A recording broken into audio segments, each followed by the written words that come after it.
Hey guys, I use scalp massages every day for 24 weeks to see if I can regrow my hair. My hairline is receding and I'm also thinning on top, so I wanted to see if I can slow down or even reverse my hair loss. Earlier this year I took pumpkin seed oil every day for 24 weeks, but I didn't really see much of a difference. One of the comments on that video suggested detumescence for hair regrowth, which I had to look up. It turns out detumescence therapy is about reducing inflammation and increasing blood flow in the scalp, which can be achieved through massage. In a 2016 study, 9 men were given a 4-minute scalp massage every day for 24 weeks. On average, hair thickness increased from 0.085 mil to 0.092 mil, so around 8% thicker. They concluded that scalp massage transmits mechanical stress to the subcutaneous layer, which is the layer directly under the skin, and that changes gene expression. So what that means is for the massage to be effective, you need enough pressure to make an impression on the skin surface. And for that reason, I opted for a massage tool. I didn't know which one was best, so I bought two. The first one I've seen advertised more regularly, which is the spider-like metal massager, and the other is a palm-sized one that is silicone tipped. The downside of the metal one is that I'm losing hair on the top of my head, while the tips tend to splay out and massage everything but the top. If it really was effective, that would leave me looking like Friar Tuck. I much preferred the silicone one, even though you can only massage a small part of your head at any one time. I would focus on a small area, trying to press down and then move a section of my scalp, rather than making large abrasive movements across my head. That's because the main study found an initial decrease in hair count from massage, likely due to the friction involved.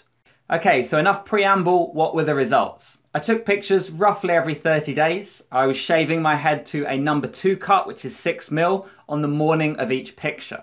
We did our best to keep the lighting and the angle the same, but it's not perfect. So first up, the top of my head, I gave this the most attention because that's where it's noticeably thinning. In fact, with a silicone tool, I only worked the top of my head for the 5 minutes. I like to be critical about any results, and it's possible the picture on day 0 was in a less flattering light, but overall I do feel like I have better hair coverage by the end of 24 weeks.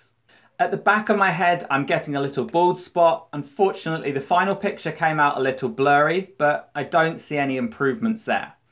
Lastly, the side of my head, my hairline shouldn't recede that much in 24 weeks, and it seems little has changed. You can tell that lighting does play some part in how thick my hair appears each month.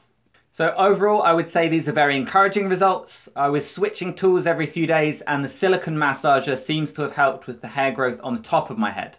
There was another study done in 2019 where participants were shown a video of standardized scalp massage, which they were to do for 20 minutes every day. The study showed a positive association between the cumulative time spent massaging and perceived hair regrowth. On average, perceived hair loss stabilization and regrowth occurred after 36 hours and 20 minutes of standardized scalp massage effort. To put that into perspective, I did 5 minutes a day for 168 days, which works out at 14 hours of cumulative effort. My results have been promising enough that I will continue with the massage and likely increase the time spent doing it per day. I like to do it alongside other activities such as reading work emails, and that way it's not so much of a time sink. The study has a link to the video that the participants were shown on doing the scalp massage with your hands. I might incorporate that as well.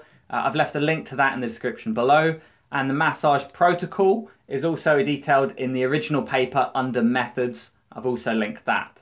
The only other thing to mention is that people have suggested the topical application of pumpkin seed oil would have been more effective than taking it orally, but for now I'm sticking with massage. Thanks for watching. If you've had success regrowing your hair, then please share your methods in the comments below. Cheers.